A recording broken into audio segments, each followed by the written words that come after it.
علیکم ورحمۃ اللہ وبرکاتہ۔ اللہم صلی وسلم وبارک علی سیدنا و مولانا محمد وعلی آلہ واصحابہ۔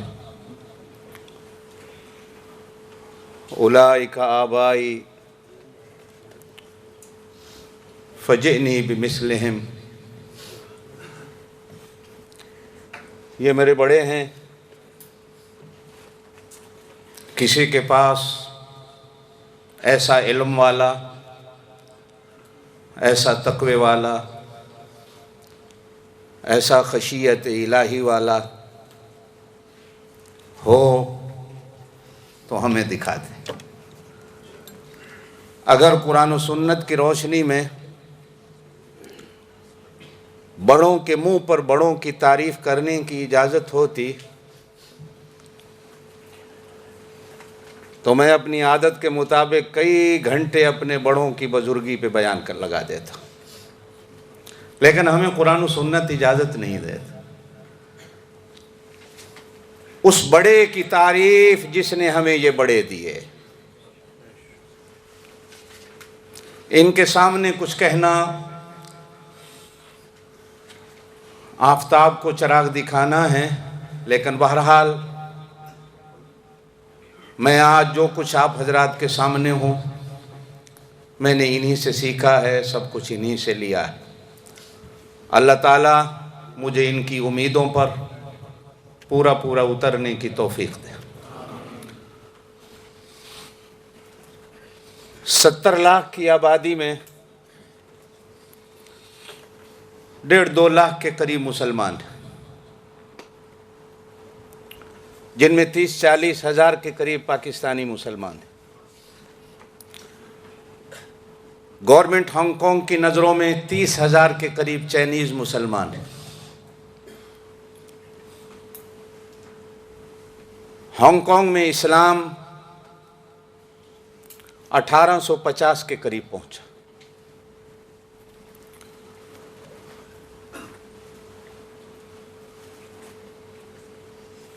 انیس 1935 تک یہ جو درمیان کا عرصہ ہے،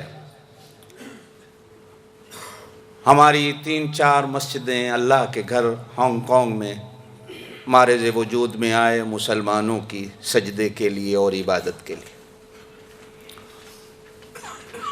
1935 میں بننے والی آخری مسجد ہماری اسٹینلی کی ہے۔ بنانے والا جیل گارڈ میں پولیس مین تھا، بیچارہ کسی کیس میں پھنسا، بہت سارے بزرگوں سے دعا کا کہا، اللہ کی طرف سے دعائیں قبول نہ ہوئیں، تو مرزا غلام احمد قادیانی کا بیٹا تھا مرزا محمود، اس نے اس کو دعا کے لیے لکھا۔ اتفاقاً وہ بندہ کیس سے بری ہو گیا، مسجد بنانے والا مرنے سے پہلے قادیانی ہو گیا۔ یہ آخری مسجد ہے ہانگ کانگ میں بننے والی 1935 میں۔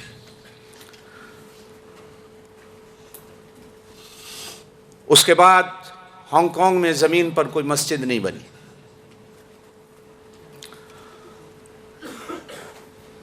ہماری یہاں کی سب سے بڑی مسلمانوں کی تنظیم بورڈ آف ٹرسٹی، جو 40-50 سال سے ہانگ کانگ میں ہماری مسجدوں کی، قبرستانوں کی دیکھ بھال کر رہی ہے، میرے مہربان دوست بھی ہیں، بڑے بھائی بھی ہیں، سعید الدین صاحب، میرے دل میں بڑی ان کی عزت ہے۔ آپ حضرات کی موجودگی میں دل کی گہرائیوں سے ان سے درخواست کروں گا کہ اس چیز پر بھی سوچیں۔ ذمہ داری ان کی ہے، بورڈ آف ٹرسٹی کے کندھوں پہ یہ ذمہ داری ہے۔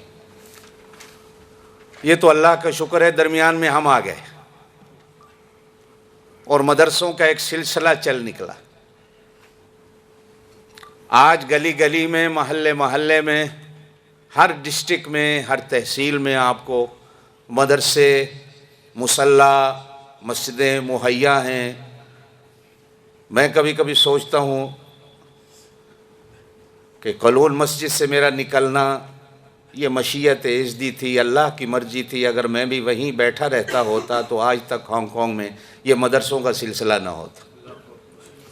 نکلنے کی برکت تھی کہ اللہ پاک نے پورے ہانگ کانگ میں ہم سے ایک مدرسوں کا کام لیا.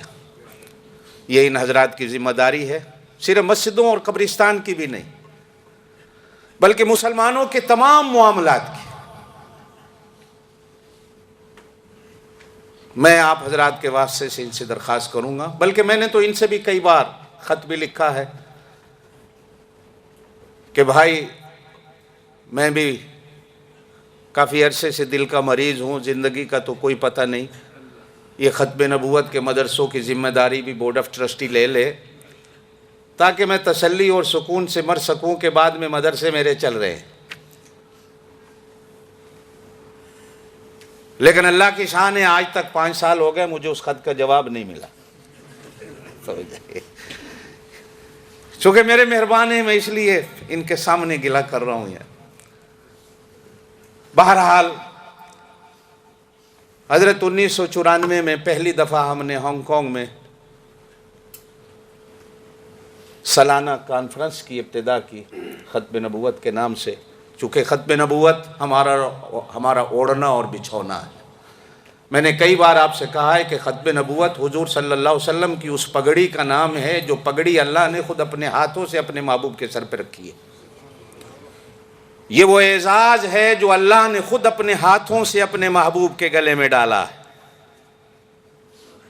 کہ آپ صرف میرے نبی نہیں، آپ خاتم النبیین. میں نے جس گھر میں جنم لیا، جس گھر میں پیدا ہوا، میرے بزرگ ساری زندگی ختم نبوت کا کام کرتے رہے اور مرتے وقت بھی ہمیں وصیت کر گئے کہ ختم نبوت کے دامن کو کبھی نہیں چھوڑ. ان کی اس وصیت کو سامنے رکھتے ہوئے ہم نے ختم نبوت کے نام سے ہانگ کانگ میں، آپ سارے حضرات گواہ ہیں، امام حرم شیخ محمد السبیل، اللہ ان کی قبر پر کروڑوں رحمتیں کرے. حضرت کے 14-15 بیٹے تھے، 16واں بیٹا مجھے کہا کرتے تھے. بڑی شفقت تھی میرے ساتھ، بہت شفقت تھی ان کی. حرم میں ہی بیٹھ کر میں جب بھی جاتا تھا حاضر ہوتا. چونکہ جو ان کے بیٹے تھے امام حرم شیخ عمر سبیل، اللہ ان کی قبر پر بھی رحمتیں کرے، میرے وہ بہت گہرے دوست تھے. آپ کو یاد ہے یہاں آئے تھے. تو ان کی وجہ سے ان کے والد سے ایک رشتہ اور ایک تعلق بنا. تو مجھے فرمایا کرتے تھے ہانگ کانگ میں بھی ختم نبوت کا کام کیا. اور آپ حضرات کو یاد ہوگا جب یہاں تو تشریف لائے تھے تو حضرت میں آپ کے علم میں اضافہ کروں، انہوں نے تقریر میں حضرت کشمیری رحمۃ اللہ علیہ کا، حضرت بنوری رحمۃ اللہ علیہ کا، مولانا بدر عالم میٹھی رحمۃ اللہ علیہ کا، سید عطا اللہ شاہ بخاری رحمۃ اللہ علیہ کا ذکر کرتے ہوئے فرمایا تھا اگر یہ علماء نہ ہوتے تو شاید امت ختم نبوت سے واقف اتنی نہ ہوتی اور مرزائیت کے فتنے سے اتنی واقف نہ ہوتی. ہم شکر گزار ہیں علماء دیوبند کے کہ جنہوں نے ہمیں ان فتنوں سے آگاہ کیا اور ہم سے پہلے ان فتنوں سے نبرد آزما ہونے کے لیے میدان میں نکلے. ہمیں تو بعد میں پتہ چلا، یہ ان کی تقریر میں الفاظ. بہرحال ان کے مشورے سے ہم نے ختم نبوت کے نام سے ہانگ کانگ میں کام شروع کیا. اکیلا ہی چلا تھا میں جانب منزل، لوگ ملتے گئے، کارواں بنتا گیا. میرے کچھ دوست اب بھی یہاں بیٹھے ہیں جن کے مشورے سے پھر ہم نے ختم نبوت باقاعدہ جماعت ویلفیئر کے طور پر ہانگ کانگ گورنمنٹ سے رجسٹرڈ کروائی. اللہ بھلا کرے ہانگ کانگ گورنمنٹ کا کہ جنہوں نے ختم نبوت کو ٹیکس بھی معاف کیا اور ختم نبوت کو ایک ویلفیئر جماعت کے طور پر ہانگ کانگ گورنمنٹ نے منظور کیا. میں نے جب کلون مسجد چھوڑی تو حضرت شیخ سبیل سے میں نے مشورہ کرنے کے لیے میں مکہ گیا تو مجھے کہنے لگے نہ انگلینڈ جانے کی ضرورت ہے نہ امریکہ جانے کی ضرورت ہے، جہاں بیٹھے ہو بیٹھے رہو۔ میں نے کہا جی میں جاپان کوریا چلا جاؤں، تو کہنے لگے اگر جانا ہے تو چلے جاؤ، میں مسجد بھی بنوا دیتا ہوں، لیکن میرا مشورہ ہے کہ جہاں بوٹا لگایا ہے وہیں رہو۔ ایک دن آئے گا کہ ہانگ کانگ میں بہاریں ہوں گی، میرا مشورہ ہے، اور میں حرم میں بیٹھ کے تمہیں مشورہ دیتا ہوں۔ میں نے امام صاحب کے اس مشورے سے، حضرت شیخ محمد مکی بھی میرے ساتھ تھے، مدرسوں کی ابتدا کی، اور الحمدللہ یہاں کی مسجدوں میں بھی جتنے قرآن کے مدرسے ہیں وہ میرے ہی بوٹے لگے ہوئے، کلون مسجد ہو، ونچائی مسجد ہو، چھائیوان مسجد ہو، شیلی مسجد۔ پھر اس کے بعد جب بورڈ آف ٹرسٹی سے میں تھوڑا سا الگ ہوا تو ختم نبوت کے نام سے ہم نے مدرسوں کی ابتدا کی۔ آج بحمداللہ میں ساری رات سجدے میں پڑا رہوں، اللہ کا شکر ادا کروں تو ادا نہیں ہو سکتا کہ 8 مدرسے ہیں، سارے رجسٹرڈ ہیں، گورنمنٹ کی نظروں میں ہیں، گورنمنٹ کو پتہ ہے۔ اس وقت ہمارے ہاں 1400 کے قریب بچے اور بچیاں ہیں جو زیر تعلیم ہیں۔ لڑکیوں کا مدرسہ ہے، بحمداللہ بخاری شریف تک اسباق ہوتے ہیں، مسلم شریف، ترمذی شریف، آپ ترمذی شریف پڑھاتے ہیں، میں بھی پڑھاتا ہوں۔ استانیہ ہیں، عالمہ بن کے پاکستان سے یہاں آئیں شادی بیاہ ہو کے، الحمدللہ وہ ہمارے ہاں ہیں، میری اپنی بہو ہے۔ یہ بھائی نعیم بیٹھے ہیں، مجھے اتنی خوشی ہو رہی ہے، ان کی بچیاں ہمارے ہاں 2 سال پہلے حافظ ہوئیں۔ اب ان 2 سالوں میں نے اگلے دن ان کا امتحان لیا کہ قرآن پاک پورے کا ترجمہ ازبر یاد ہے، اور میں نے دونوں بچیوں کو 100 میں سے 95 نمبر دیے، جہاں سے چاہا سناتی چلی گئی۔ یہ ہانگ کانگ میں ہم تو بھائی کرامتوں کے بھی قائل ہیں، لیکن میں نے سوچا دل میں شاید میں بھی جو ہونا بھی اس لین پہ آ گیا ہوں، یہ بھی ہماری کرامتیں کہ ہانگ کانگ کی فضا میں 2 بچیاں مستقل الحمد سے لے کر والناس تک پورا قرآن ترجمے اور تفسیر کے ساتھ پڑھ جائیں، اور جو ہماری آگے جماعت چل رہی ہے الحمدللہ آپ دعا کرتے رہا کریں۔ سعید صاحب سے بھی میری درخواست ہے، یہ میری سرپرستی کرتے رہا کریں، دعا کرتے رہا کریں تو انشاءاللہ۔ لیکن آج بھی ہم ایک ہیں، میں یہ نہیں کہ ہم بورڈ آف ٹرسٹی سے الگ ہیں، میرے ساتھ ان کے مشورے، ان کے ساتھ میرے مشورے۔ یہ امام شعیب صاحب بیٹھے ہیں کلون مسجد کے، میرے بچے ہیں، آپ سن کے حیران ہوں گے کہ ان کے والد میرے ساتھی ہیں۔ وہ جب انہوں نے اپنے والد کا نام لیا تو میں نے کہا بھائی سبحان اللہ، اور حضرت کے شاگرد ہیں، اور بلکہ بڑے محبوب شاگرد۔ میں ایک بات اپنے بڑوں کی کہتا چلوں، چھوٹوں کو بڑا بنانا یہ آج کل بہت کم ملتا ہے۔ ہر بڑا کہتا ہے کہ بس جب تک میں بیٹھا ہوں کوئی چھوٹا میرے برابر نہ ہو، اور مجھ سے آگے بھی نہ نکل جائے، ٹانگیں کھینچو اس کی۔ اور شاید یہی وجہ ہے کہ آج ہمیں چھوٹے بڑے ہوتے ہوئے نظر نہیں آتے، اور یہ میں علماء میں یہ بڑی کمی ہے۔ ہم ان بزرگوں کے ایسے شاگرد ہیں کہ انہوں نے ہمیں بڑا کیا۔ یہ بڑی عادت کم بزرگوں میں ملتی ہے جو چھوٹوں کو بڑا کرتے ہیں اور فخر سے کہتے ہوں کہ یہ میرے شاگرد ہیں لیکن یہ بڑے ہیں۔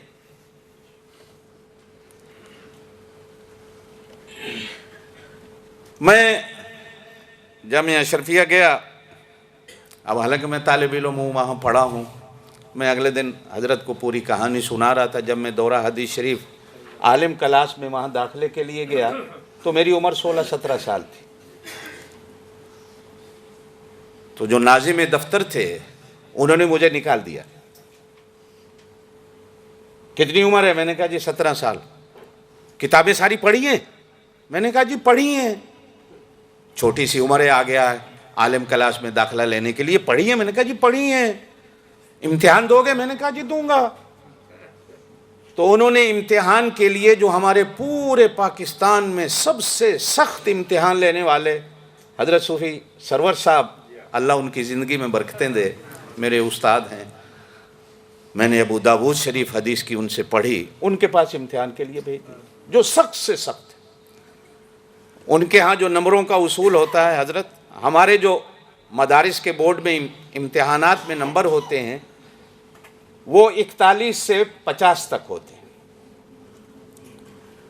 کم سے کم 40، اور بہت ہی کسی نے اچھا امتحان دے دیا تو امتحان لینے والا 51 یا 52 نمبر دے دے گا، اس سے آگے نہیں بڑھا جاتا.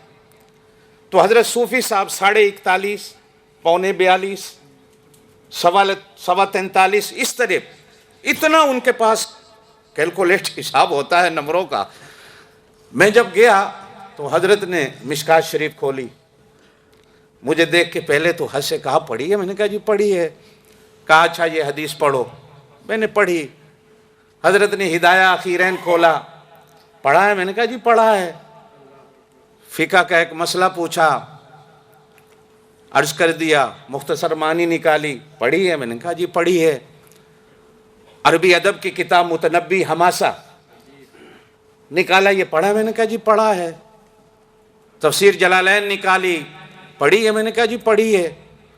اب حضرت صوفی صاحب اس میں مجھے 49.5 نمبر دیتے اور نیچے لکھتے ہیں کہ بھائی یہ اس قابل ہے کہ اس کو عالم کلاس میں داخلہ دو. اب میں جب گیا دفتر میں ان کے سامنے رکھا تو وہ ایسے ایسے بیٹھتے تھے، ان کی عادت تھی ہاتھ رکھنے. یہ حضرت صوفی صاحب کو کیا ہو گیا؟ کیا ہو گیا صوفی صاحب کو؟ اس کو اتنے نمبر بھی دے دیے اور لکھ دیا اس کو دورے عالم کلاس میں داخلہ دے دو، عمر ہے نہیں. اب میں نے کہا جی میں پڑھ کے آیا ہوں. تو اتفاقاً اسی وقت شاید وہ مجھے پھر بھگا دیتے. تو حضرت کے بڑے بھائی، اللہ ان کی قبر پر کروڑوں رحمتیں کرے، اتنے شفیق استاد، میں نے مسلم شریف ان سے پڑھی، حدیث کی دوسری سب سے بڑی کتاب، بلکہ بعض محدثین نے تو مسلم کو بخاری پر بھی ترجیح دی. اصح الکتب بعد کتاب اللہ. میرے مسلم شریف کے استاد تھے، وہ اتفاقاً تشریف لائے تو مجھے پوچھا کیوں کھڑے ہو؟ میں نے کہا جی اس طرح آیا ہوں. اور قاری نثار صاحب رحمۃ اللہ ان کا نام تھا جو ناظم دفتر تھے. تو یہ مجھے بھگا رہے ہیں کہ بھائی داخلہ نہیں ملے گا. تو مولانا عبد الرحمن صاحب رحمۃ اللہ نے فرمایا بھائی جب صوفی صاحب نے لکھ دیا ہے تو بٹھاؤ اس کو، جاری کرو.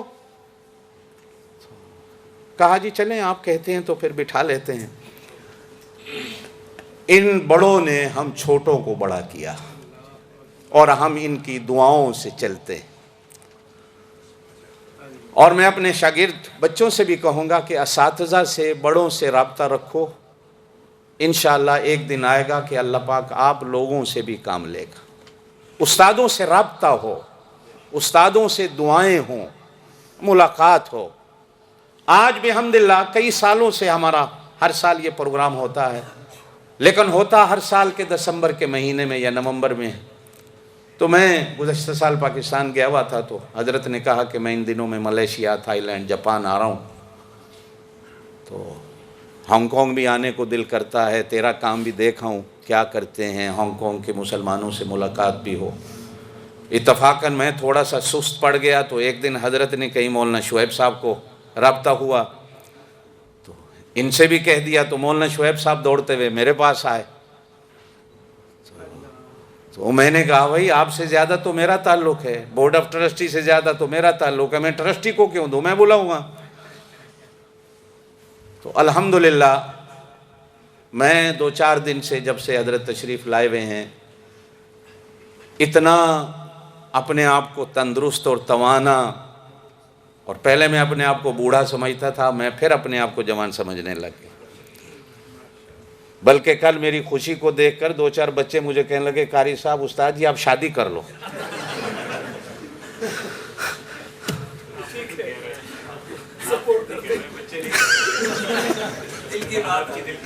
اچھا دل کی بات ہے. خیر بہرحال ان حضرات کو اللہ جزا دے. میرے برادر محترم مولانا یوسف خان صاحب پروفیسر بھی ہیں، مدرسے کے شیخ الحدیث بھی ہیں، ترمذی شریف حدیث کی تیسری بڑی صحیح کتاب ہے جس کو یہ پڑھاتے ہیں، دنیا ٹی وی پہ ان کا عام دوسرے تیسرے دن پروگرام ہوتا ہے، پاکستان کے ریڈیو میں، ٹی وی میں، اخبارات میں پڑھتے رہتے ہیں، ان کو سنتے رہتے ہیں۔ بس یہی میں نے کہنا تھا، میری دعاؤں کی درخواست حضرت سے بھی ہے، دعا کریں کہ ہانگ کانگ کی یہ فضا اللہ پاک اسی طرح برقرار رکھے، آگے جائیں پیچھے نہ ہٹیں، اللہ نظر بد سے بچائے اور اللہ ہمیں خلوص دے۔ بحمداللہ اب ہانگ کانگ سے بھی آگے نکل کر دنیا کے دوسرے ملکوں میں بھی ہم نے ختم نبوت کے مدرسوں کی برانچیں شروع کی ہوئی ہیں، الحمدللہ ثم الحمدللہ۔ اس وقت انڈونیشیا میں انشاءاللہ آپ دعا کریں، اگلے مہینے میرا کمبوڈیا کا سفر ہے، انشاءاللہ وہاں مدرسے کی ابتدا کر رہے ہیں۔ آپ حضرات، یہ پروگرام سالانہ کرانے کا جو مقصد ہے، میں ہمیشہ آپ سے کہا کرتا ہوں، صرف یہ ہوتا ہے اللہ کی رضا، اور وہ ایک الگ چیز ہے۔ آپ حضرات جو ممبر ہیں ختم نبوت کے، جو تعاون کرنے والے ہیں، کم از کم وہ حضرات آ کر دیکھیں کہ بھائی ہم جو ختم نبوت کو چندہ دیتے ہیں وہ صحیح جگہ پہ لگ رہا، آپ کو اطمینان ہو ذہنی طور پر، آپ کو سکون ملے، اور ہم اس کے اللہ کے ہاں جواب دہ ہیں۔ بحمداللہ حضرت یہ جتنے اساتذہ کرام ہیں سارے ہی میرے ہاتھوں کے پودے ہیں، سب کو پڑھایا ہے، اب ماشاءاللہ پڑھا رہے ہیں، یہ ایک سلسلہ ہے۔ کلون مسجد میں بھی جتنے استاد ہیں، ونچائی میں ہیں، دوسری مسجدوں میں ہیں، بورڈ آف ٹرسٹی کے ہاں، الحمدللہ وہ بھی میرے ہاں ہی پڑھایا، اب پڑھا رہے ہیں۔ میری آپ حضرات سے بھی درخواست ہے، دعا کیا کریں اللہ ہمیں خلوص دل کے ساتھ، خلوص نیت کے ساتھ کام کرنے کی توفیق نصیب فرمائے۔ ہمارے اس شمسی پو کے مدرسے میں پہلا جمعہ شیخ سدیس نے پڑھایا۔ اب بھی اگلے دن میں گیا تو شیخ سدیس مجھے کہنے لگے کہ بھائی اب دیکھو میں حرمین کا بڑا ہوں، اب جب بھی درخواست دو گے نا تو ایک ہفتے میں منظور ہوگی، اب کب کسی امام حرم کو بلانا ہے؟ تو میں نے کہا جی ابھی ٹھہرو، بعد میں بلائیں گے۔ تو انشاءاللہ میرا ایک ان سے بھی تعلق ہے، میرے بڑے مہربان دوست ہیں۔ یہاں پھر شیخ سدیس تشریف لائے، شیخ صالح بن حمید آئے، شیخ عمر سبیہ لائے، مسجد نبوی کے امام آئے، شیخ صالح اسدلان ریاض سے آئے، جامعہ امام محمد بن سعود سے شیوخ آتے رہتے ہیں ہمارے ہاں۔ الحمدللہ ہم نے مدرسوں کے ساتھ ساتھ ہانگ کانگ کے مسلمانوں کا علماء کے ساتھ ایک رشتہ جوڑنے کی بھی ابتدا کی۔ دیوبند سے، بنگلہ دیش سے علماء آتے رہتے ہیں، پاکستان سے آتے رہتے ہیں۔ آپ کا آنا پہلی دفعہ ہوا، بلکہ میرے ایک بزرگ بیٹھے ہیں، مجھے کل کہنے لگے آپ نے ان کو بلانے میں دیر کیوں کی؟ آپ کا جو بیان تھا وہ ایسے دل پہ اترتا چلا گیا دوستوں کے، آپ کی خلوص بھری نصیحتیں۔ میرے بزرگ ساتھی ہیں، وہ میرے سامنے بیٹھے ہیں، مجھے کہنے لگے جی آپ نے یہ 25 سال کیوں لگائے؟